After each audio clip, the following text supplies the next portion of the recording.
एक नाम सुनते ही अचानक से दूसरी दुनिया में खो सी गई थी। रिया कॉलेज की ज़िंदगी का आखिरी साल था और गर्मी की सुबह पेपर देने जाते वक्त पुराने दिनों की याद उसे हमेशा की तरह आ ही गई थी। जब वह किशोर अवस्था की चौखट पर जाकर खड़ी ही थी, उसे अपने रंग पर थोड़ा थोड़ा गुमान होने लगा क्योंकि उनसे उस बड़ी लड़कों की निहारती आंखें उसे इतना तो बता ही चुकी थी खूबसूरत है। जब भी वह कहीं जाती, लोग भीड़ में भी उसे निहारते। कभी कभी वह मन ही मन इतराती तो कभी गंदी निगाहों से खुद को बचाती, लेकिन उसका मन कहीं जाकर अटका हो ऐसा तो अब तक नहीं हुआ था। नजरें टिकी ना थी किसी पे पर नजरें कमाल थी। सब ताकते थे उसको, वो बेमिसाल थी। एक रात चाची के घर बैठकर टीवी देख रही थी। उसी वक्त दरवाजे पर कोई आया था। दरवाज़ा खुला हुआ था।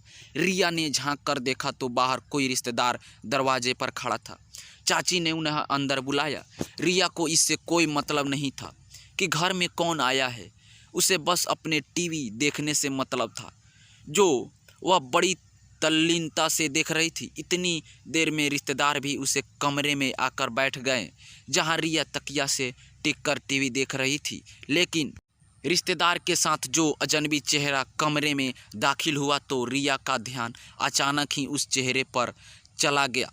सांवला सा चेहरा था। रिया चुपचाप उठकर किचन में चली गई, नाश्ता बनाने में चाची की मदद करने के लिए। चाची पकौड़े का घोल तैयार कर पकौड़े तल रही थी। इतने में रिया के भैया भी आ गए और उस नेवले चेहरे की पूछताछ शुरू हो गई। निशांत नाम था उसका और वह रिया के घर के पीछे सफ़ेद वाले घर में रहता था। लेकिन रिया के भैया के मुताबिक वह सफ़ेद घर तो किसी पुलिस वाले का था। भैया ने फिर पूछा कि आपके घर में पुलिस विभाग है क्या? जवाब आया, हाँ मेरे फूफा जी हैं।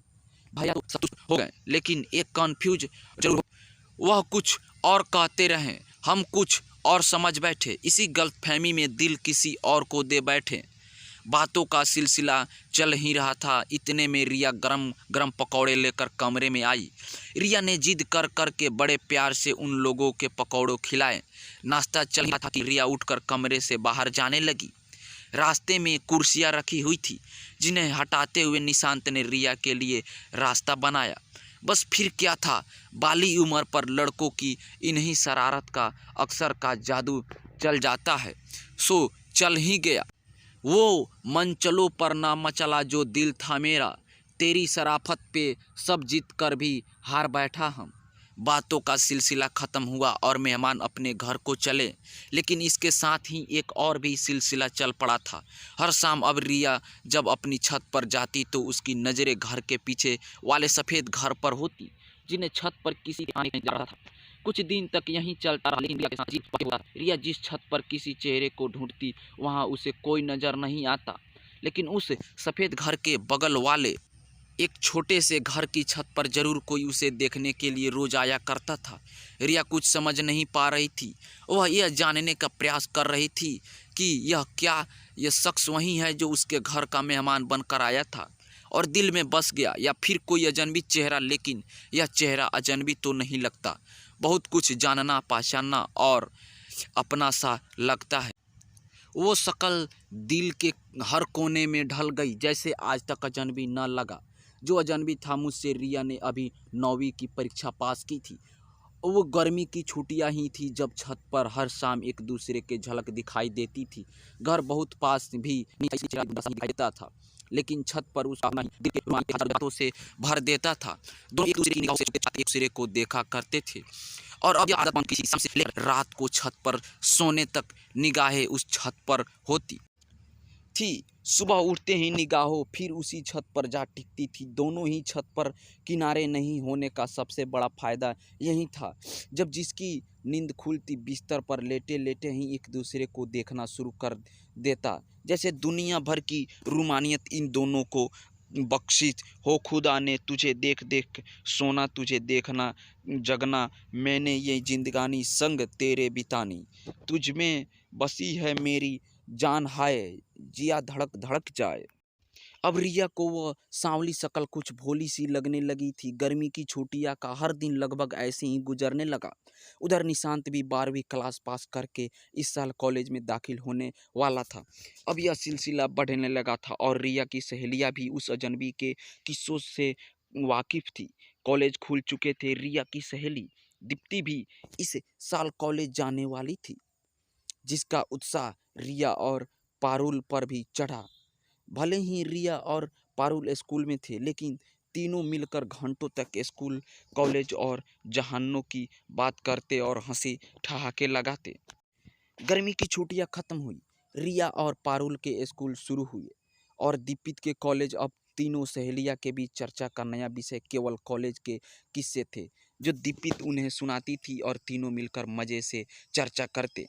कॉलेज के दिन में पहला प्यार ना हो ऐसा कम ही होता है। बाली उम्र पर प्यार के छींटे पड़ ही जाते हैं। वो अमर निकल जाए बगैर भगियो किसी को ये मोहब्बत का रंग इतना हल्का भी नहीं। अब दीप्ति को भी कॉलेज में कोई पसंद आने लगा था, जिसके बारे में खूब बातें होती। दीप्ति अपने किस्से सुनाती और रिया अपनी छत वाली किस्से। जब से रिया के स्कूल खुले थे, निशांत रोज सुबह से स्कूल के समय पर दिखाई देता था। निशांत ने रिया को देखने के लिए सुबह की सैर शुरू की थी। रिया साइकिल से स्कूल जा रही होती और निशांत सैर से लौट रहा होता। फिर दोनों की नज़रें मिलती। धड़कते दिल से एक दूसरे को देखकर दोनों आगे निकल जाते। जो बिजलियां गिरती थी सुबह सुबह, उसकी कसक दोनों ही जानते थे। बस इधर दीप्ति का एक तरफा आकर्षण भी अपनी कहानी बढ़ रहा था। शहर में एक छोटा सा मेला लगा हुआ था। पारुल का प्रोग्राम तो नहीं बन पाया, लेकिन दीप्ति और रिया अपनी साइकिल से मेला देखने निकले ही थे कि कुछ दूर आगे जाकर निशान दिखाई दिया, जो अपनी साइकिल से ही कहीं जा रहा था। रिया के मन में लड्डू फूट रहे थे, दीप्ति को यह बताने के लिए कि यही है वो लड़का जो उसे छत से देखता है। रिया ने आगे निकल चुकी दीप्ति को आवाज़ लगाई और खुशी से फूली न समाते हुए कहा, दीप्ति यहीं वो।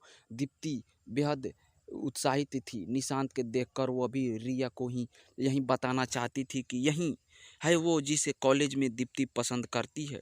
गुड्डे गुड़िया और कपड़े तो होते थे एक जैसे। प्यार में यही इत्तेफाक हुआ। मोहब्बत भी हुई तो एक ही शख्स से। उनको कहानी में नाम मोड़ आ चुका था। दोनों हैरान भी थी और हंसी भी नहीं रुक रही थी। हालांकि निशांत का झुकाव रिया की तरह था, इसलिए दीप्ति ने ध्यान हटाना ही उचित समझा और अपनी दोस्ती निभाई।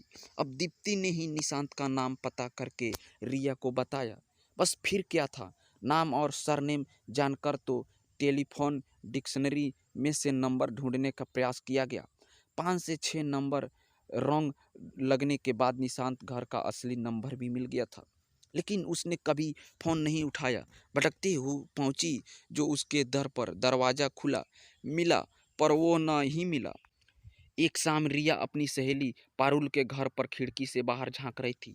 शाम करीब 4:45 बजे समय था। तभी उसे दूर से निशांत कद काठी का कोई धुंधला सा अक्स आता हुआ दिखा। जैसे जैसे वह नज़दीक आ रहा था, रिया के दिल की धड़कनें बढ़ रही थी।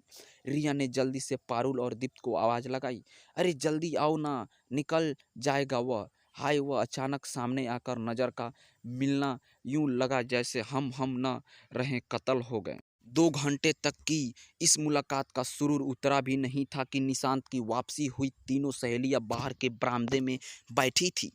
एक बार फिर वही भोली सूरत, कातिल दबी मुस्कान के साथ। इस बार रिया उसे लौटते हुए पीछे से भी देखती रही, जब तक आंखों से वह ओझिल ना हो गया। लेकिन जाते जाते निशांत की टी शर्ट के पीछे की तरह लिखा उसका नाम आज रिया को पता चला। दरअसल निशांत रोज अपने नाम लिखी हुई सफ़ेद टी शर्ट पहनकर हर शाम को उसी वक्त क्रिकेट की प्रैक्टिस के लिए मैदान जाता था। अब तो निशांत के आने और जाने का वक्त भी रिया और उसकी दोनों सहेलियों को पता चल चुका था। लिहाजा रोज शाम 4:45 बजे पारुल के घर के पीछे वाले दरवाजे पर खड़े होकर निशांत का इंतजार किया जाने लगा। निशांत भी अब रोज आईने के सामने सज संवर कर घर से निकलता। उसे भी तो रिया के सामने अच्छा दिखना था। अब ये रोज का मसाला हो चुका था। ठीक समय पर निशांत का सामने से निकलना और रिया का दरवाजे पर खड़ा मिलना। दोनों की नज़रें टकराना, थोड़ा शर्माना, थोड़ा मुस्कुराना, एक मौन प्रेम कहानी परवान चढ़ रही थी। वो हौले से देखते हुए छुप कर, यहाँ दिल धड़कते हैं छुप छुप कर। निशांत के शर्मीले स्वभाव पर कभी कभी गुस्सा भी आता। उसके न बोल पाने के कारण तीनों मिलकर उसकी खिंचाई भी करती। जब भी निशांत सामने से निकलता, तीनों उसे छेड़ते हुए उस पर कमेंट करते और ठहाका लगा देती। निशांत बेचारा हिम्मत भी नहीं जुटा पाता। रिया कुछ दिनों के लिए शहर से बाहर गई थी किसी शादी में। तभी शर्मिला स्वभाव के निशांत ने पारुल से उसके घर का नंबर पता किया और रिया न दिखाई देने के कारण कुछ दिनों दूरी तो करीब ला रही थी। जब रिया वापस लौटी तो अपनी प्रिय जगह छत पर जाकर निशांत को निहार रही थी। इतने में पारुल वहां आ गई और रिया से उसके घर कह जिद करने लगी। जब रिया पारुल के घर पहुंची तो कुछ ही देर बाद फ़ोन की घंटी बजी। पारुल ने कहा, उठा ले, तेरे ही लिए है। अब दिल ही नहीं धड़कते, आवाज़ भी आती है।